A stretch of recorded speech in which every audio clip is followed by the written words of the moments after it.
You would think the national champs could kick back and enjoy the championship in the offseason a little bit, but that is not the day and age of college football in which we live, especially at Michigan with successes all over the place. There are many decisions to be made. Most of them have been, but we're waiting on one, I believe. Nelson Hubble's here from the Maize and Blue Review to help us break down the Michigan football scene. Nelson, how you doing today? I'm doing great, Mark. There's a lot to get into. Absolutely. So we've got Jim Harbaugh interviewing this week with the Falcons and the Chargers in regards to the percentage chance that he's leaving. You talked to me before we started to record about contingency plans as well. Yeah, that's starting to pop up, and I think logically it should, one way or the other, right? So whether Harbaugh leaves or stays, you're going to have to plan and make some decisions. Anybody at an institution running a business should know that you just have to. And so the thought process is right now is that, and I think this makes sense for a lot of Michigan fans, is that Sherrone Moore is getting a really hard look as a guy who could step in as a leader of the program. And then at the same time, you're bumping him up at OC, so you might have to find someone to coordinate your offense. And then on defense, Jesse Minter's an NFL guy. And so there's some thoughts, that Minter might leave either to go with Harbaugh if Harbaugh leaves, which has been my general feeling since even before the national championship. And Minter might leave for that job if Harbaugh takes him with, or he might go to a different NFL job. And that doesn't mean that he's leaving for sure. That's just, that's a feeling that a lot of people have. And so Michigan's making plans to maybe promote someone like Steve Klingscale on defense. You could look at Mike Elston. I think Klingscale is the logical next step. He's the co-defensive coordinator, has been for the last couple of years. So a lot of movement or possible movement if Harbaugh leaves. And right now, I'm honestly leaning that way, especially with McCarthy heading out. I think since JJ left, Harbaugh, it's a real up in the air decision. I don't think he would have told JJ he was gonna stay or leave, and then I just don't think Harbaugh even knows at this point. So he's going to field the offers. I think ultimately there are some really good jobs out there to take, and I think he'll take one of them. And then Michigan's going to have to sort of pick up the pieces, and they don't want to be scrambling when they do so. I have heard this out of Michigan fans, and it shocked me at first. And then I heard it out of multiple Michigan fans that they actually want Harbaugh to leave, saying that this is hurting recruiting. And not necessarily just this particular time. This could be holding us back with some recruits, but this is becoming a yearly cycle. Now they see with this particular team, this mass exodus. And I say that in a good way, not that people are fleeing the program, but, and then this is going to be difficult to supplement because the recruiting hasn't been on the level of some other programs. Yeah, I think it's a bit ridiculous because obviously you want your championship level coach. I don't think you'd prefer him to leave, but some people, I've heard the same conversations. But those two things can happen separately as well. You can think Harbaugh's future being up in the air the last 3 seasons plus, really. That obviously has an impact on recruiting, and I would think, to a pretty good degree. But at the same time, he's still a great coach. And so Michigan does want to retain him. Ward Manuel has talked about how hard he's working to get a contract to him, which, that specific phrasing is interesting to me. You'd assume there's one on the table. It seems like there's one on the table, but they're still going to have to keep working with Harbaugh through some of his preferences and the little nitty gritty stuff in those contracts if he does end up deciding to return. But if you look at, when it comes to people leaving and the mass exodus, Michigan's returning a lot on defense. I mean, they're losing almost every starter on offense, but they're returning a lot of defensive players and a lot of depth players. And so, and if you look at defense, that also makes me pause about the Minter comments because, or at least how they feel maybe about the staff behind him and them returning, whether or not Minter leaves. Because you look at Makari Page came back. Rod Moore came back. Obviously, Will Johnson came back. So you have 3 out of your top 5 secondary players. And then you look at Houseman, Niles Houseman at linebacker, and you bring on Jayshon Barnum from Maryland, who's a very good linebacker. And then interior of the defense, those 2 sophomores can't leave, Kenneth Grant, Mason Graham, but you bring back Josiah Stewart, who could have gone in the draft, and then Derek Moore, who's a sophomore as well. So a lot of players returning, who didn't enter the transfer portal, and Michigan is probably going to have to lean on that defense. Donovan Edwards came back at running back. And then you look at some of the depth pieces. Miles Hinton, who we thought would probably start at left or right tackle coming into the season. He did not. He lost out on the job. He's going to come back, so he'll probably be starting at left. And so there are a lot of guys, and this Michigan team is losing a lot of players, but a lot of guys returning, which is a good sign for Michigan fans, at least that, the Wolverines are probably going to promote within if Harbaugh were to leave. Edwards and Barrett, two of the more recent decisions going Michigan's way. And I made a list of the departures, who was obviously out of eligibility, and then all these early entries. And Michigan is headed toward a historic NFL draft. Georgia broke Ohio State and LSU's record of 14 with 15 a couple years ago. This list of Michigan players, they've got about 22 draft eligible guys. Yeah, I think it's going to be close. I do think it's going to be close. And it's probably going to be right around that 14 or 15 number. But if you look at, some of the guys I talked about returning, Rod Moore, for one, I think he's draftable. He's going to get drafted. Makari Page at safety hasn't popped off the screen as much as maybe you'd like for a guy who's 6'4", and who runs really well for a safety, but he's a little light, and he needs to add a little weight. He hasn't. He's just a hair over 200, and maybe the balance there is that's just where he's at, and that's his playing weight. But that's a guy who you look at the mold that he's in. That's someone who an NFL team might want to draft late round pick who could develop into a starting safety or even a linebacker if you want to move in the box. That would be a big change. But yeah, so Michigan has plenty of guys that could be drafted. I do think, like I said, I do think it's going to be close. I do think that there are a few guys who just aren't, the likelihood of them getting picked. I look at someone like Cornelius Johnson, and I question that. Michael Barrett will probably get taken, but Barrett, he's a 6-year player, and he's a smaller linebacker. Where does he go? Maybe late rounds, maybe a special teamer type guy. Khaleke Hudson's a great example of that for me. If you remember Khaleke Hudson at Michigan a few years ago, a similar mold of a player there. And then there are a few other guys, but I do think Michigan has maybe up to 20 guys who would get picked at most. I'm thinking it's going to be right around that 14 or 15 number. Khaleke Hudson, I believe, went to the Pittsburgh Steelers. I believe I also misidentified Barrett's decision with Edwards. It was somebody else on the defensive side. I think it was Josiah Stewart. Josiah Stewart. Yes, that's who it was. So they lose the rush end there. All right. Getting to the composition of this roster and how it plays out in terms of a projection, most anybody that knows what they're talking about, putting together some kind of way too early top 25, still has Michigan as a top 5 program. And just kind of categorizing in my head pros and cons, obviously the departures, an enormous loss, but the foundation of this defense that you laid out, I put it on still as a huge pro going forward. You lose Jim Harbaugh, one of the best coaches in the sport, possibly, but the culture that's been in place, I think, is getting shortchanged by just fans out there that are saying this is a 3 or 4 loss team and just kind of discarding the 24 season as a lost cause. That's what it's going to be. They're 8-4. Yeah, I mean, that's 8-4, 9-3 is a fair prediction. Mainly when you look at the quarterback position. I mean, that's going to be the deciding factor, right? Is what can Alex Orji do? What can Davis Warren, Jaden Davis, who comes in as a freshman and might have a chance here to start. And so we're going to see those developments this offseason.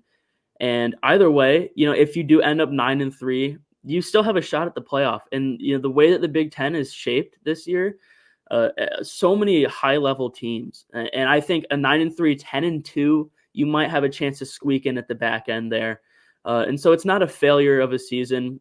People are going to have to get used to losing in the Big Ten and in the SEC a little bit more than they are, and it's something that conference realignment. If you're looking at some of the positives, I guess it's higher level of competition. Again, something I don't like is that whole just eliminating the Pac-12 and almost, pretty much ruining the Big 12, and the ACC now is in flux a little bit. So I don't love that stuff. But it's the reality is that the competition is going to be tougher, and for a product on field and on TV, that's what these conferences want. It'll make more money. It'll be more competitive, and that is what it is. So Michigan fans can expect to lose, a couple of games, and it's not the end of the world. The season's not a wash, and like we talked about with the defense, that is it. I think could still be a championship caliber defense. Now, Ohio State seems to be running away with the offseason natty. That seems to be what's happening right now with their recruiting in the transfer portal, and now the possibility of adding a guy like Caleb Downs, who originally was an Ohio State lean before he went to Bama just a couple of years ago. But still, Ohio State wins the conference. You're probably going to get 1, 2, you even possibly 3 Big Ten teams. And so that's what we're looking at here. And who knows, maybe 4, but that's really getting into some different scenarios. But Michigan, everything is still on the table for them. I don't know that there's anyone in the portal that they could try and go after at quarterback. So their reliance is going to be on Orji, who is a junior. Davis Warren, who's probably going to be, I think he's going to be in his fifth year senior, maybe just a regular senior. And Warren, you'll have to remember, was a walk-on. He had originally beat out Jack Tuttle for the backup job coming into the season. A lot of people were very high on Warren, especially after how well he played in spring and in the spring game. And so his development seemed to come along, and he didn't look good when he did play early in the season. So who knows? He obviously is still an option. Warren's story is incredible as well. He, defeated cancer and then came back, and now he's earned a scholarship for Michigan. So a lot of guys that we're going to have to sort things out on offense. The offensive line does seem to be starting to shape up because there are a lot of upperclassmen returning, even though you're losing, all those starters. So it's not the end of the world for Michigan. Things aren't as bad as some people might think they are. Nelson, we've run the 12-team model through about the last 10 or 15 years here. And a 10-2 team is safe out of the Big Ten. 9-3 is that borderline. Mm-hmm. And it's really interesting because actually history plays out that a bunch of 10-3 teams would have been in the week before a 10-2. You lose a conference championship game, you go 10-3. Let's say you go from number 11 in the country to number 16, even in the playoff rankings. Are they going to penalize conference teams going to conference championship games like that? Now, with Michigan, we're going to have to see it play out, and with the entire Big Ten, because if the dominance of the conference is maybe where we expect it to be, along with the SEC, and they win the out-of-conference games, then they're going to gain more and more respect, and their record, a 9-3, is going to trump another league's 10-2 if we get to that place at some point. But it's pretty safe to say 3 for the Big Ten. That's the marker that I saw in going through about 15 seasons. 3 are safe. 4 is iffy and kind of on that borderline. But I did want to go back to the quarterback situation because that's where I was headed next. Do you think that Alex Orji's being painted into a corner as he's not ready for this? He's a runner, because a guy like Justin Fields comes to mind. I don't know that Orji was as highly touted coming out of high school as Justin Fields, but Justin Fields at Georgia, they were scared to let him throw the ball. Didn't throw the football. If he threw the ball, it was, a little slip screen. Wouldn't let him throw the football. He goes to Ohio State and he does what he does. Alex Orji, I hear all these complaints that, well, he can't throw the ball. I don't know that they've obviously built a package for him to do certain things, and they're not going to let him go in there and throw 3 straight passes on a series because they're playing to his strengths, getting him accustomed to big-time competition. But have you seen enough and others that you respect to think that he projects as a top-level Big Ten quarterback? I wouldn't say so yet. What we saw as a passer in the spring game, what the public was able to see, wasn't great. It was meh. It was okay. He needs more touch.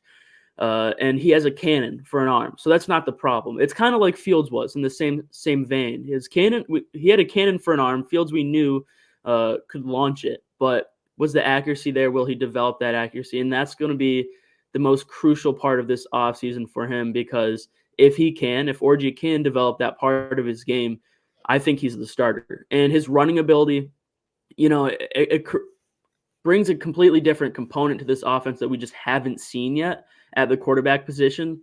And we know that McCarthy could run and he has good speed, but Orji is big and strong and fast. McCarthy's a little slight. You didn't want to run him. He's a better thrower. You don't want to get him hurt.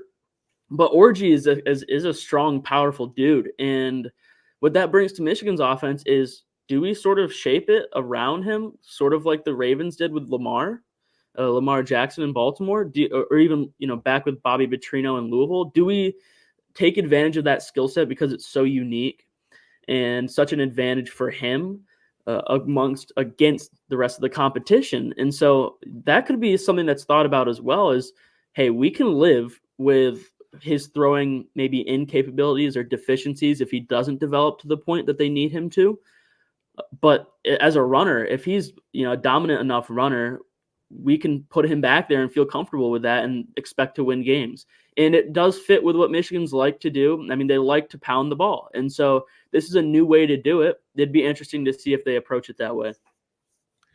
I don't know how Michigan fans are going to take this, or even yourself, but the name that hits me is maybe that Michigan saw its next quarterback in Pasadena on New Year's Day, meaning Jalen Milroe is Alex Orji or vice versa. Yeah, I mean, that's possible. Yeah. I mean, Milroe, I saw the development as a passer too as the season went on, and it didn't show as much in that game, but Michigan was really getting to him a lot, and he couldn't get comfortable back there. Orji, the thing that's going to be interesting for me is, like I talked about with the passing game, as well as, can Michigan ask him to go through his reads and through progressions without him taking his eyes down and just trying to bolt and run for it, in the pocket or moving outside the pocket. And is Milroe in the is Milroe in the portal right now yet? I don't believe so. I've not checked today, but I check about 3 times every day. Yeah. So if he's not in the portal yet, which means that DeBoer feels comfortable possibly with him as his quarterback, which DeBoer's offense has obviously historically been a high-flying passing attack, which means maybe Michigan can find their way to feel comfortable with what Alex Orji's doing. I mean, Jim Harbaugh has talked so highly about Orji all season long. I mean, it's just been all year. He talked about putting him at kick returner. Oh, maybe we don't want to do that. We don't want to get him hurt. But they repped it in practice numerous times. That was a serious thought that they had, just because of his skill set as a runner there, his vision. And so if Michigan feels, maybe they can feel comfortable enough. And what Alabama did was win 12 games with Jalen Milroe and quarterback, running a style where they're leaning with him on the run. I do think Milroe might be a better passer than Orji at this point, and maybe Orji a slightly better runner, which would be interesting to see how that comes along. That's a good thought exercise. I'm not sure how that would take action on the field. Folks, our Michigan show is every Tuesday with John D'Adamo at 8 o'clock Eastern Time on the Michigan Channel, and the Big Ten Live show that you can call in is moving to Friday at 7 p.m. Eastern Time. We'll have guests for the first hour, and then we'll take your calls every Friday at 7 p.m. Eastern Time. Nelson Hubble, Maize and Blue Review, recruiting 2025. Is that started to look in a good direction, or what does that stand? How does that stand right now? Yeah, it's not looking bad yet, but it's not looking good. So 5-star Chris Ewald, top corner in the 2025 class, has been committed for a while now, and he just decommitted. And the word is that Michigan's still right at the top of his list. But when you get these early commitments, and he's been committed for several months, and maybe close to a year now, is that when you get early commitments, these guys sometimes can't stick around. I mean, they should want to look at other schools. I don't, if you look at it logically, it's like, hey, I mean, That was a little bit of an early commitment. He's still been visiting other schools, and I think he realized it probably wasn't fair to Michigan to stay as a commit if he was seriously considering going anywhere else. So he decommitted, but Michigan seems to stand right at the top of his list still. So they're going to have to try and do some work there, make up some ground, and try to bring him back into the fold. Otherwise, not a lot going on. I think we're going to have to wait until after this NFL hiring cycle and that whole saga. And again, we talked about this earlier in the show. That it is hurting recruiting. This whole parade that Jim Harbaugh is going around the NFL doing, which I fully respect. I get it, man. You want to pursue certain goals in your career, and you should have every right to do it. And he brought a national championship to the University of Michigan, so no blame there. He's going to do what he's going to do, but it is going to hurt recruiting, and that's the unfortunate reality of that. So Ewald decommitted, and he is a bona fide star waiting to happen. Lockdown corner. Anyone who gets him will be happy. He's been visiting a lot of Southern schools as well, and he's in Florida. He goes to Chaminade Madonna, and so we'll see what happens, but Ewald's still a possibility there. Otherwise, we're going to have to wait and see. To your most recent point about Harbaugh, it's not like it once was that you had to be a top 2 or 3 paid coach in college football to be a top paid coach in the NFL. You had to be Bobby Bowden or Joe Paterno. Now, so that's not under consideration. I don't believe at all. It's basically he's going to make roughly the same amount of money. So that's not like, wow, I want to get to the NFL because I'm going to make $5 million more per season. Yeah, exactly. And even if that was the case, I don't think that's ever been of interest for Jim Harbaugh. It's just not the way he's wired. He has personal goals, aspirations, and maybe even family goals outside of his career. And maybe that's partly why he ended up deciding to go to Michigan. I mean, he had a really young son around that time. And he loves Ann Arbor and he loves the university. So, which we know. But yeah, again, I think it does go back to those career goals because money is not the issue. And like you said, even if it was, he'd be making roughly the same amount. So we'll see if he gets a good opportunity in the league. I think San Diego's right there. Atlanta would be a pretty good opportunity. Washington, I think in San Diego, or if you're a head coach, or you're probably your top 2. And beyond that, I mean, you're battling with Bill Belichick. So in all likelihood. So yeah, we'll see what happens there. Nelson Hubble, Maize and Blue Review. Nelson, always appreciate you coming on. Always learn a ton. Always enjoy the conversation. Yeah, thank you for having me, Mark.